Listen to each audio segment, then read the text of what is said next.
Hello everyone, Shri IAS academy में आपका स्वागत है। जैसा कि आप जानते हैं कि श्री आईएएस एकेडमी ने आंसर राइटिंग सीरीज की शुरुआत की है, जिसके अंतर्गत ऑलरेडी हमारे 681 पार्ट आ चुके हैं।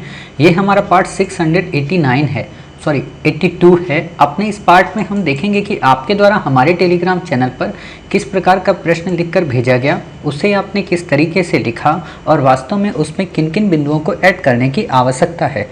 तो चलिए शुरू करते हैं। जैसा कि आप देख रहे हैं, ये प्रश्न आपके द्वारा हमारे टेलीग्राम चैनल पर भेजा गया। तो सबसे पहले हम आपके इस प्रश्न को पढ़ेंगे, आपके आंसर को देखेंगे और देखेंगे कि इसमें किन किन बिंदुओं को ऐड किया जा सकता है। काफ़ी अच्छा प्रश्न है आपका प्रश्न कि बौद्ध धर्म ने तत्कालीन मानवीय समस्याओं के व्यवहारिक समाधान के साथ ही भारतीय कला व संस्कृति को भी नई दिशा प्रदान की।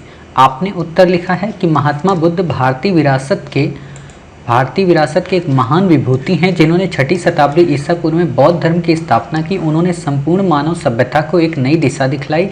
तत्कालीन समाज में वैदिक कर्मकांड ब्राह्मणवादी विचारधारा व्याप्त थी, जिसके कारण मानवों के समक्ष अनेक समस्याएं विद्यमान थीं, जैसे मानवीय समस्याएं, वर्ण व्यवस्था, घृणा, स्त्रियों की दयनीय स्थिति, कृषक व्यापारी श्रमिकों की दयनीय स्थिति, शूद्रों के साथ मतभेद और हिंसा।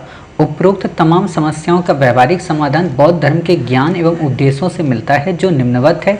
बौद्ध धर्म ने अहिंसा का विचार दिया। इससे वैदिक काल से चली आ रही यज्ञों एवं विभिन्न पूजाओं में पशु बलि देने की परंपरा रुक गई। ऐसे बताइए, रोक लगाया गया, ये अलग हो गया, रुक गई, है ना। समाज के शूद्रों महिलाओं को बौद्ध धर्म से जोड़कर असमानता जैसे समाज के शूद्रों महिलाओं को बौद्ध धर्म से जोड़कर वर्ण व्यवस्था को आसान बनाया। वैदिक धर्म की तरह उपदेश संस्कृत भाषा में न देकर देसी भाषा अर्थात पाली में दिए, ताकि लोगों को आम जन भाषा के रूप में ज्ञान की प्राप्ति हो सके। वैदिक युग के धार्मिक आडंबरों का खंडन किया। ठीक है। व्यापारी, अब ये देखो वहाँ पहले वाले से जुड़ जा रहा है। ठीक है। व्यापारी वर्ग, श्रमिक वर्गों का संरक्षण दिया, जिनसे अर्थव्यवस्था को बढ़ावा मिला।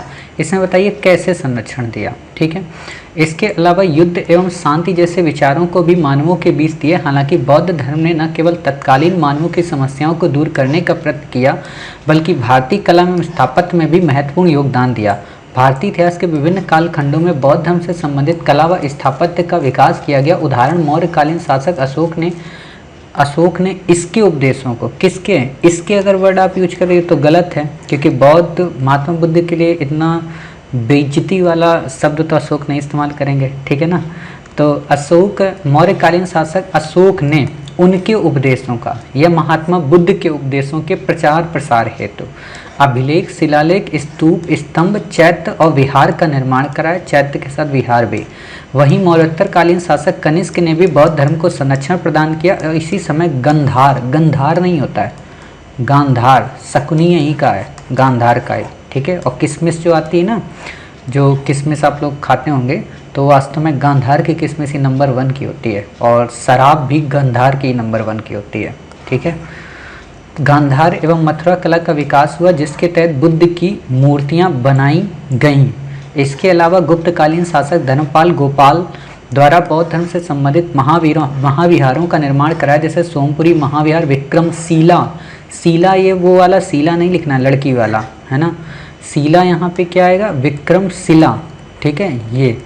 ये विक्रमशिला। ठीक है। ये शिला तो लड़की का नाम हो गया। महाविहार आदि, साथ ही चैत्यों स्तूपों का भी निर्माण हुआ। आगे चलकर अजंता, एलोरा और एलिफेंटा में भी बौद्ध धर्म से संबंधित चित्रकला एवं मूर्तिकला विकास के प्रमाण मिले हैं, जैसे बुद्ध के महापरिनिर्वाण की विशाल मूर्ति, भूमि स्पर्श की अवस्था वाली मूर्ति आदि। इस प्रकार बौद्ध धर्म 2500 वर्षों के बाद आज भी हमारे समाज के लिए प्रासंगिक बने हुए हैं, जैसे बुद्ध के स्वनिर्णय का विचार, आत्मदीपो ये लिखा है, आत्मदीपो, ठीक है ना, आत्मदीपो भव का सिद्धांत, मध्यम मार्ग का सिद्धांत, वर्तमान उपभोक्तावादी समाज के लिए दुख के मूल कारण का विचार, अहिंसा का विचार। अच्छा, वर्तमान तमाम झगड़े जैसे सांप्रदायिकता, आतंकवाद, जातिवाद आदि, आपसी मेल मिलाप एवं आम सहमत का विचार आदि। अतः निष्कर्षतः कहा जा सकता है कि बौद्ध धर्म के दार्शनिक विचारों को सरकार के साथ साथ मानव समाज से भी अपने जीवन में अपनाना चाहिए, जिससे वो एक नैतिक, ईमानदार, कर्तव्यनिष्ठ एवं स्व उत्तरदायी बन सकें। संयुक्त राष्ट्र की अध्यक्षता करते हुए भारत सरकार का ये कथन, भारत ने दुनिया को बुद्ध दिया, लेकिन दुनिया ने युद्ध दिया काफ़ी सराहनीय है। अच्छा लिखा है आपने, लेकिन बस यही हो गया कि वर्ड लिमिट थोड़ी क्रॉस हो गई है। ठीक है, तो वर्ड लिमिट क्रॉस हो गई है, तो इसको कैसे सॉर्ट आप कर सकते हैं इस पूरी वर्ड लिमिट को। तो आपके पास देखो 2-3 ऑप्शन है।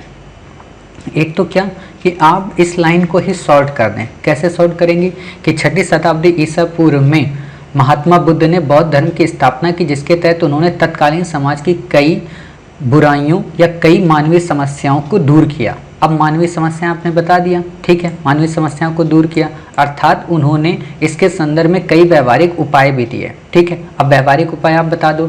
इन्होंने हिंसात्मक गतिविधियों को रोकने के लिए अहिंसा का विचार दिया। अब देखो दिक्कत यही होती है, जब हमारे पास कंटेंट बहुत ज़्यादा होता है तो हमें क्रिएटिव राइटिंग की ज़रूरत होती है। मतलब हम डिटेल में फिर हर चीज़ नहीं बताएंगे, हम बॉडी को उसकी टच करेंगे और टच करते हुए निकल जाएंगे। ठीक है, मतलब हमने टच क्या किया कि उन्होंने हिंसा के विचार की जगह अहिंसा का विचार दिया, जिससे अर्थव्यवस्था को बढ़ावा मिला। तो वहीं उन्होंने शूद्रों, महिलाओं को सबको अपने संग से जोड़कर समानता के व्यवहार को प्रचारित किया। साथ ही उन्होंने वैदिक धर्म की तरह संस्कृत भाषा का उपयोग न करके देसी भाषा पाली का उपयोग किया। क्यों किया ये तो एग्जामिनर समझ जाएगा। ठीक है, वैदिक युग के धार्मिक आडंबरों, यज्ञ वगैरह को छोड़कर उसकी जगह पर आम जनजीवन यानी कि मध्यम मार्ग की बात की। साथ ही उन्होंने व्यापारिक वर्ग और श्रमिक वर्गों के लिए भी कई तरह के नवीन प्रोविजंस किए, जो कि उस समय की अर्थव्यवस्था के अनुकूल थे। इसके अलावा उनके विचार केवल व्यवहारिक न होकर आगे चलकर भारतीय कला व स्थापत्य में भी अपनी अमिट छाप छोड़ते हैं।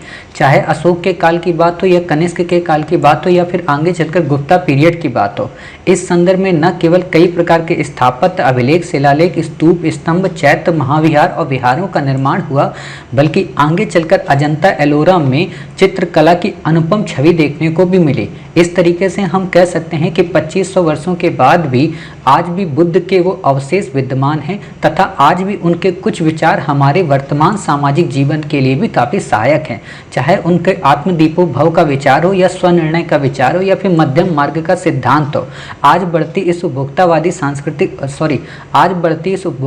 समाज में बुद्ध का विचार जहाँ पे नैतिक उत्थान को प्रमोट करता है, वहीं सांप्रदायिकता, आतंकवाद, जातिवाद जैसी विभेदकारी घटनाओं को रोकने का प्रयत्न करता है। और साथ ही इसकी प्रासंगिकता तब और बढ़ जाती है जब स्वयं भारत सरकार के प्रधानमंत्री ने यूएन में कहा था कि भारत ने दुनिया को बुद्ध दिया लेकिन दुनिया ने भारत को युद्ध दिया।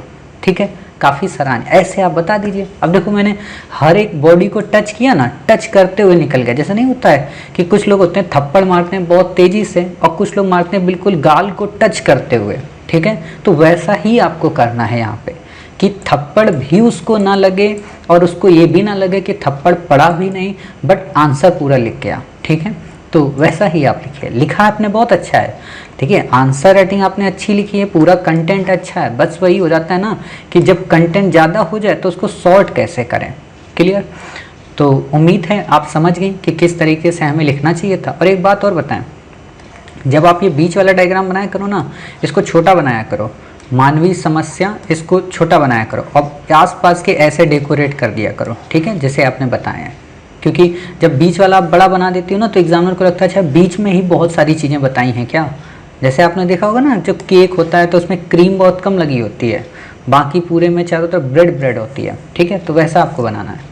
उम्मीद है आप इस प्रश्न का उत्तर समझ गई, इसका आंसर भी समझ गई, इसका फ्रेम भी समझ गई, इसको किस तरीके से डिज़ाइन करना है ये भी समझ गई। तो फिर मिलते हैं आप ही के द्वारा भेजे गए एक नए प्रश्न के साथ। तब तक अपना ख्याल रखिए और स्वस्थ रहिए।